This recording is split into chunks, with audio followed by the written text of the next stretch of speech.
Hello दोस्तों, आज हम लोग एमएस वर्ड का लेआउट मेन्यू सीखने जा रहे हैं, जो कि बहुत ही इंपॉर्टेंट मेन्यू है, जिसके अंदर हम लोग पेपर का मार्जिन, ओरिएंटेशन, साइज, कॉलम, ये सारे सेटिंग आज हम लोग सीखने जा रहे हैं। तो सबसे पहले हम लोग देखते हैं यहाँ पर मार्जिन।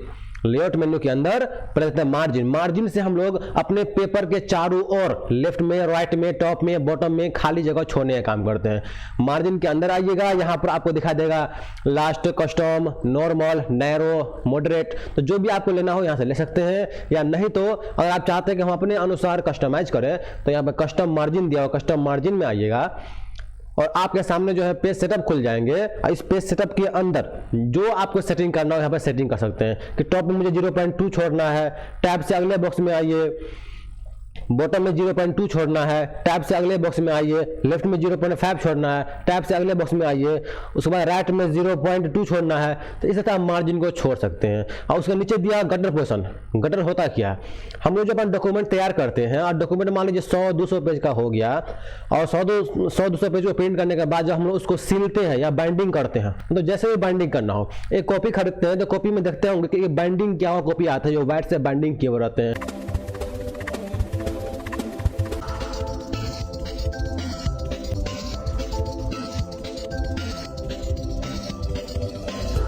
तो बाइंडिंग दो जगह होता है, एक लेफ्ट में या फिर टॉप में होता है। तो वही गटर पोर्शन दिए हुए हैं कि अगर आप अपने डॉक्यूमेंट को बाइंडिंग करेंगे तो उसके लिए अलग से एक्स्ट्रा कितना मार्जिन छोड़ना चाहते हैं। तो गटर 0.2 छोड़ दिए। उसके बाद पोजीशन आप जो बाइंडिंग करेंगे लेफ्ट में या टॉप में, तो लेफ्ट में छोड़ना मुझे, तो लेफ्ट में चूज कर लिए और सिंपल नीचे आएंगे, इसको ओके करके हम अपना सेटिंग को कंप्लीट कर लेंगे। उसके बाद अगला दिया आपको ओरिएंटेशन। पेपर का मोड दो तरह का होता है, एक होता है लैंडस्केप, एक होता है पोर्ट्रेट। तो अभी जो हम लोग पेज लिए हुए ये आपका पोर्ट्रेट में है। पोर्ट्रेट में पेज का लंबाई ज़्यादा होता है, चौड़ाई कम होता है, और लैंडस्केप में चौड़ाई ज़्यादा, लंबाई कम। तो वो आपके ऊपर डिपेंड करता है कि पेपर का मोड आप क्या लेना चाहते हैं, आपका जो डॉक्यूमेंट है वो किस तरह से तैयार करना है, वो आपको सेटिंग करना होगा। तो यहाँ पर ओरिएंटेशन में आ जाइए। उसके बाद यहाँ पर पोर्ट्रेट और लैंडस्केप दिया हुआ है। अगर आप लैंडस्केप कर देंगे तो चौड़ाई ज़्यादा हो जाएगा, लंबाई कम हो जाएगा, है कि नहीं है। और आप कर देंगे पोर्ट्रेट तो लंबाई ज़्यादा और चौड़ाई कम हो जाएगा। तो ये आपके ऊपर डिपेंड करता है कि आपको सेटिंग क्या करना चाहते हैं। अगला दिया साइज बहुत इंपॉर्टेंट होता है कि हम जो डॉक्यूमेंट को तैयार करेंगे उसके बाद जो प्रिंट करेंगे तो पेपर का साइज कौन सा होना चाहिए। मेरे प्रिंटर के अंदर कौन सा पेपर साइज प्रिंट होता है, तो मेरे प्रिंटर के अंदर जो है A4 प्रिंट होता है। तो यहाँ पर जनरली हम लोग क्या करते हैं, A4 प्रिंट करते हैं, A4। तो यहाँ पर A4 पे क्लिक करते ही आपका जो पेपर साइज A4 में कन्वर्ट हो जाएंगे। अगला दिया है कॉलम।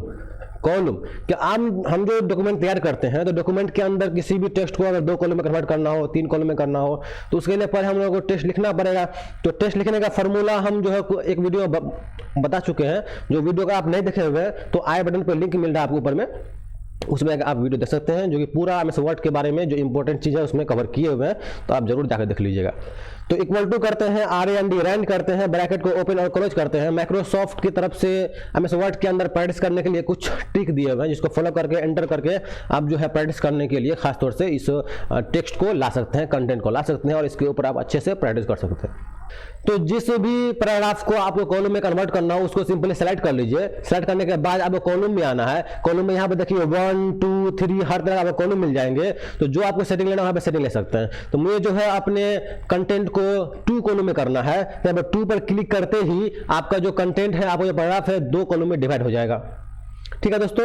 अब मान लीजिए 3 कॉलम में करना हो तो फिर दोबारा कॉलम में आएंगे और फिर यहाँ पर 3 पे क्लिक करते ही 3 कॉलम में हो जाएगा। और आप चाहते हैं कि तीनों कॉलम के बीच में लाइनिंग आ जाए, एक लाइन यहाँ पर, एक लाइन यहाँ पर, तो फिर दोबारा कॉलम के अंदर जाइए और लास्ट में मिलेगा आपको मोर कॉलम, इसमें क्लिक करना है। उसके बाद यहाँ पर देखिएगा मिलेगा लाइन बिटवीन, इसमें टिक लगा करके इसको सिंपली ओके कर दीजिए। यहाँ पर देखिएगा तो बीच में आपको लाइनिंग भी शो कर जाएंगे। तो इस तरह से आप अलग अलग कॉलम में डिवाइड कर सकते हैं। नहीं आपको पहले की तरह एक कॉलम करना हो तो दोबारा सेलेक्ट रखिए और कॉलम में आके इसको क्या कर दीजिए, 1 कॉलम कर दीजिए, पूरा 1 कॉलम हो जाएंगे। नहीं पूरा डॉक्यूमेंट में करना हो 3 कॉलम में, 4 कॉलम में, तो कंट्रोल A से पूरे को सेलेक्ट कर लीजिए, कंट्रोल A से ऑल सेलेक्ट। उसके बाद कॉलम में आना है और यहाँ पर 2, 3 जो भी करना हो, यहाँ पर 2 करना 2 कर दीजिए, 2 कॉलम में डिवाइड हो गया। अब कंटेंट लिखते जाइए, अपने आप ये लाइनिंग बढ़ता जाएगा। और नहीं 1 करना हो तो कॉलम में आएंगे 1 कर देंगे। ठीक है दोस्तों। अगला दिया आपको ब्रेक। ब्रेक के अंदर जितने भी ऑप्शन दिए हैं ना, सभी पेज को ब्रेक करने के लिए दिया गया है।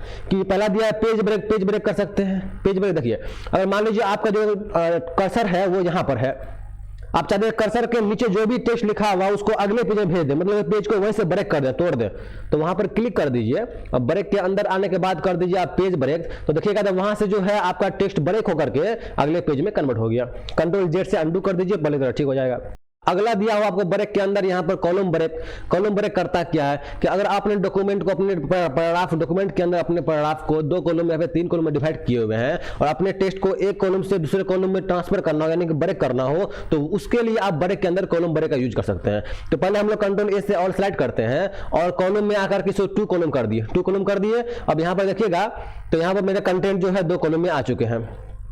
अब मान लीजिए मुझे क्या करना है कि साइन के पास जो ये पैराग्राफ है ना, रीडिंग वाला पैराग्राफ जो है, इसको मुझे अगले कॉलम में ट्रांसफर करना है। तो साइन के पास क्लिक कर दिए और ब्रेक में आया कर दिए कॉलम ब्रेक। कॉलम ब्रेक करते ही देखिएगा तो वो पैराग्राफ जो अगले पैराग्राफ में अगले कॉलम में कन्वर्ट हो चुका है। तो कॉलम ब्रेक जो है एक कॉलम से दूसरे कॉलम में पैराग्राफ को भेजने का काम करता है, फिर टेक्स्ट को भेजने का काम करता है। तो ब्रेक के अंदर जितने भी ऑप्शन दिए हुए हैं सभी से आप कुछ ना कुछ ब्रेक करने का काम कर सकते हैं, जैसे कि लाइन ब्रेक करना हो, अगले पेज में भेजना हो, फिर लाइन ब्रेक करना हो, इवन और पेज में भेजना हो। तो ये सब आप प्रैक्टिस करके अच्छे से देख लीजिएगा। कंट्रोल ए से ऑल सेट करते हैं, इसको फिर कॉलम में आते हैं, इसको 1 कॉलम पहले की तरह कर देते हैं, 1 कॉलम कर दीजिए, पहले की तरह ठीक हो जाएगा आपको। उसके बाद इसको हम क्या करते हैं, डिलीट करते हैं। फिर से इक्वल टू किए, RAND रैंड किए, ब्रैकेट को ओपन और बंद किए और इस ब्रैकेट के अंदर हम क्या करते हैं 50 लिखते हैं। 50 से क्या होगा कि आपके पास 50 पैराग्राफ आ जाएंगे और बाहर आकर के एंटर कर दीजिए, 50 पैराग्राफ आपके पास आ जाएंगे। अगर आपको ये चेक करना हो कि हम जो कंटेंट को तैयार किए हैं, अपने डॉक्यूमेंट को तैयार किए वो कितने लाइन में लिखे हैं और सभी लाइन को अगर देखना हो तो पूरा क्या करना, आपको सिंपली कहीं भी क्लिक कर दीजिए, यहाँ पर दिया है लाइन नंबर में आइएगा, कर दीजिए कंटिन्यूअस करते ही आपको मालूम पड़ जाएगा कि हम कितने लाइन लिखे हुए हैं। नीचे स्क्रॉल करते करते आप आएंगे तो मालूम पड़ेगा, यहाँ पर देखिए 150 लाइन आप लिखे हुए हैं। ये जो 151 आया हुआ ये एक्स्ट्रा आप एंटर कर रखे हैं, तो जितना आप एंटर एक्स्ट्रा करेंगे उतना नंबरिंग बढ़ता रहेगा। तो बैक स्पेस से इसको आप यहाँ पर मिटा दीजिए, नंबरिंग घटता रहेगा। तो टोटल आपका लाइन जो है 150 है। तो इस तरह से आप अपने चेक कर सकते हैं डॉक्यूमेंट के अंदर कि 1 घंटा में फिर 2 घंटा में आप कितने लाइन को तैयार किए हुए हैं। इसमें एक चीज गौर कीजिए, यहाँ पेज खत्म है 90 पर और 91 शुरू है। अगला पहला पेज खत्म है 45 पर, 46 खत्म है। लेकिन अगर आप चाहते हैं कि नहीं हर एक पेज में 1 से काउंटिंग होना चाहिए, चाहे फर्स्ट पेज में 1 से काउंटिंग तो है ही, लेकिन अगला पेज जो है सेकंड पेज जो है इसमें 46 से काउंटिंग है, नहीं मुझे यहाँ से भी 1 से काउंटिंग करना है। तब करना क्या, सिंपली कहीं भी क्लिक करना है, उसके बाद लाइन नंबर में आ जाइए और यहाँ पर दिया रीस्टार्ट ईच पेज। यहाँ पर बहुत सारा सेटिंग दिया हुआ, रीस्टार्ट ईच पेज, सेक्शन सब सेटिंग करके देखेंगे हम लोग। तो इसमें दिया restart each page. Restart each page पर क्लिक करते ही हर एक पेज में काउंटिंग जो है 1 से स्टार्ट हो जाएंगे। अगर आपको हर एक पेज में 1 से काउंटिंग स्टार्ट करना हो तो रीस्टार्ट ईच पेज कर देंगे, और नहीं पहले की तरह करना हो तो फिर दोबारा लाइन नंबर में आइए, कंटिन्यूअस कर दीजिए, फिर दोबारा पहले की तरह हो जाएंगे।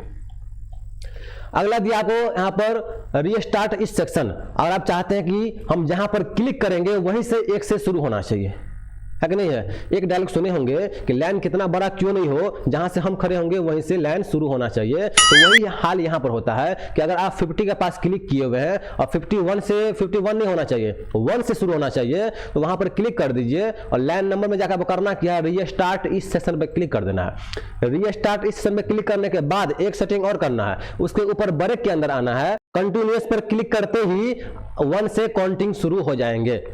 तो आप ये यहाँ पर देख चुके हैं कि पहले 51 था, जहां पर क्लिक किए वहां से 1 से शुरू हो गया। आप चाहते हैं नहीं 20 के बाद जो है 21 नहीं 1 होना चाहिए, तो वहां पर क्लिक कर दीजिए और लाइन नंबर में आकर के टिक एक ही बार लगाना है। उसके बाद ब्रेक में आप आइए और यहाँ पर कर दीजिए कंटिन्यूअस, तो जहां पर क्लिक किए थे वहीं से 1 से काउंटिंग शुरू हो जाएगा। तो इस तरह से आप रजिस्टर इस सेशन में काम कर सकते हैं। और आप चाहते हैं कि कुछ पैराग्राफ के अंदर नंबरिंग नहीं हो तो उसको सेलेक्ट कर लीजिए और लाइन नंबर में आइए, कर दीजिए आप सप्रेस फॉर करंट पैराग्राफ, तो उस पैराग्राफ से नंबरिंग को घटा देगा। तो इस तरह आप सेटिंग कर सकते हैं। और नहीं सभी में से नंबरिंग हटाना हो तो कंट्रोल ए से और सेलेक्ट कर लीजिए, लाइन नंबर में आइए, फिर इसको नन कर दीजिए, सभी से नंबरिंग आपका हट जाएंगे। अगला दिया हाइफन। हाइफन क्या होता है, जब हम लोग अपने कॉपी के अंदर नोटबुक के अंदर कुछ लिखते हैं, लिखते लिखते लाइन के लास्ट में आते हैं, लास्ट में कुछ बड़ा वर्ड आ जाए, उस वर्ड को लिखने के लिए जगह नहीं हो, तो हम लोग मान लीजिए लास्ट में लिखना है कंप्यूटर, तो COM लिख करके लास्ट में डैश लगा करके अगला लाइन लिखते हैं PUTER। मतलब कि पेज की एंड में जो हम लोग थोड़ा माइनस सिंबल लगाते हैं, डैश मारते हैं, उसको बोलते हैं हाइफन। अगर अपने डॉक्यूमेंट के अंदर आपको हाइफन दिखाना हो तो कहीं भी क्लिक करके हाइफन में आना है और कर देना है ऑटोमेटिक। ऑटोमेटिक करते ही आपके डॉक्यूमेंट में हाइफन अप्लाई हो जाएंगे। यहाँ पर गौर से देख लीजिए, डॉक्यूमेंट के बाद हाइफन लग गया और नीचे में UMENT आ गया। यहाँ पर देखिए डॉक्यूमेंट है कि नहीं है, तो इस तरह यहाँ पे देखिए डिजाइन डी यहाँ पर लिखा गया, यहाँ पर गौर से देख लीजिए, गौर से यहाँ पर DE के बाद जो है माइनस सिंबल लग गया, तो यहाँ पर इसको बोलते हैं हाइफन बोलते हैं, और SIGN जो है आपको इसे दिखा देगा DE SIGN। तो इसे तो आप हाइफन लगाने का काम कर सकते हैं, और हाइफन नहीं चाहिए आपको तो हाइफन के अंदर आएंगे, कर देंगे नन कर देंगे, फिर हाइफन दोबारा आपका हट जाएगा। ये इंडेंटेशन है जो अपने पैराग्राफ को आप लेफ्ट में या राइट में मूव कर सकते हैं। इसको मुझे मूव करना, राइट में मूव करना है, तो यहाँ पर राइट में बढ़ाइए, राइट में मूव होगा, है ना। इसे देखिए लेफ्ट में कर दीजिए, है ना। तो इसे आप अपने टेक्स्ट को मूव करने का काम कर सकते हैं। उसके बाद दिया स्पेसिंग कि अपने पैराग्राफ के ऊपर और नीचे आपको कितना गैपिंग छोड़ना है। अगर आपको पैराग्राफ के पहले छोड़ना हो या फिर बाद में छोड़ना हो, तो यहाँ पर देखिए बिफोर दिया हुआ, इससे ऊपर छूटेगा मार्जिन, कितना आपको खाली जगह छोड़ना है, ऊपर कितना छोड़ना है, और नीचे छोड़ना हो तो फिर यहाँ आफ्टर दिया हुआ, आफ्टर में आप नीचे जो है यहाँ पे छोड़ सकते हैं, आफ्टर में कितना छोड़ना है। तो वो अपने हिसाब से आप सेटिंग करके देख लीजिएगा, आपको सेटिंग मालूम पड़ जाएगा कि इस ऑप्शन से क्या होता है। तो ये सारा सेटिंग फोटो के ऊपर काम करेगा। अरेंज ग्रुप के अंदर जितने भी ऑप्शन दिए हुए हैं, ये सभी सेटिंग किसी भी ऑब्जेक्ट के ऊपर काम करता है। तो ऑब्जेक्ट चाहे फोटो हो, कोई शेप हो, कोई भी पिक्चर्स हो, सभी के ऊपर ये ऑप्शन काम करेंगे। तो सपोज दैट कि हम क्या करते हैं, इंसर्ट मेन्यू में आते हैं, उसके बाद शेप के अंदर आते हैं, कोई यहाँ पर शेप ले लेते हैं, हम एक यहाँ पर शेप ड्रॉ कर लिए। शेप ड्रॉ करने के बाद अब जो आप लेआउट मेन्यू के अंदर आइएगा, यहाँ पर अरेंज में देखिए सभी ऑप्शन काम करना शुरू कर दिया है ना। पोजीशन इसको कहाँ रखना है, राइट में, सेंटर में, लेफ्ट में, तो ये सब सेटिंग दिया हुआ, सेंटर कर दिए, सेंटर में आ गया। इसको मान लीजिए कि टेक्स्ट के पीछे करना है, तो रैप टेक्स्ट में आइए, इसको बिहाइंड टेक्स्ट कर दीजिए, बिहाइंड टेक्स्ट, तो टेक्स्ट के पीछे चला गया। टेक्स्ट के ऊपर करना है तो रैप टेक्स्ट में आइए, कर दीजिए इन फ्रंट ऑफ टेक्स्ट, तो टेक्स्ट के ऊपर आ गया, है कि नहीं है। कंट्रोल डी से डुप्लीकेट करते हैं, और यहाँ पर देखिएगा फॉर्मेट के अंदर आते हैं, ऐसा कलर चेंज करते हैं, सेव फिल में आइए, ऐसा कलर चेंज कर दीजिए। उसके बाद फिर दोबारा लेआउट मेन्यू के अंदर आते हैं। अब इसको क्या करना है, मुझे उस शेप के पीछे भेजना है, तो सेंड बैकवर्ड कर दिए, ब्रिंग फॉरवर्ड कर दिए, सेंड बैकवर्ड से पीछे जाएगा, ब्रिंग फॉरवर्ड से ऊपर आएगा। तो इस तरह से आप जो है सेंड बैकवर्ड, ब्रिंग फॉरवर्ड काम कर सकते हैं। अगर इस पिक्चर को हाइड करना हो तो यहाँ पर सिलेक्शन पेन दिया हुआ है, इसके ऊपर क्लिक करिएगा। यहाँ पर देखिए आंख खुला हुआ है कि नहीं है, मतलब कि जिसका आंख खुला हो पूरा चीज दिखेगा, नहीं आंख बंद डिब्बा गायब। तो अगर इसको आंख बंद कर दीजिएगा तो वो गायब हो गया, आंख बंद कर दीजिए वो गायब हो गया, आंख खोल दीजिए वो आ गया, आंख खोल दीजिए वो आ गया। मतलब सभी को एक साथ हाइड करना हो तो हाइड ऑल कर दीजिए, और लाना हो तो शो ऑल कर दीजिए, और सिंगल हाइड करना हो तो आंख को बंद करिए, चालू करिए, है ना। तो ऐसे आप हाइड को अनहाइड कर सकते हैं, हाइड या फिर अनहाइड। ये एलाइन है जो कहाँ पर पेज के अंदर रखना है, राइट में, टॉप में रखना है, उसके लिए दिया गया है। इस पर क्लिक करके काम कर सकते हैं। ये ग्रुप काम नहीं कर रहा आपके ऊपर, तो ग्रुप कब काम करता है, जब दो ऑब्जेक्ट आपस में सेलेक्ट हो। हम लोग जब किसी भी सोशल मीडिया ग्रुप बनाते हैं तो जब तक एक से अधिक पर्सन को जोड़ते नहीं तो ग्रुप तैयार होता नहीं है। उसी प्रकार से यहाँ पर होता है कि एक से अधिक ऑब्जेक्ट को सेलेक्ट करेंगे नहीं तो ये ग्रुप काम करेगा नहीं। तो हम क्या करते हैं, एक को सेलेक्ट करते हैं और कंट्रोल के साथ मल्टीपल सेलेक्शन करते हैं। उसके बाद जो है ग्रुप में आते हैं, उसको ग्रुप कर दिए, ग्रुप से दोनों एक बन गया, जहां भी जाएगा दोनों साथ में, है कि नहीं है। अब ग्रुप से अनग्रुप करना हो तो फिर उस पर क्लिक करके ग्रुप में आएंगे, अनग्रुप कर देंगे, दोनों फिर अलग अलग हो गया। बाहर क्लिक कर दीजिए, ये भी अलग और ये भी अलग।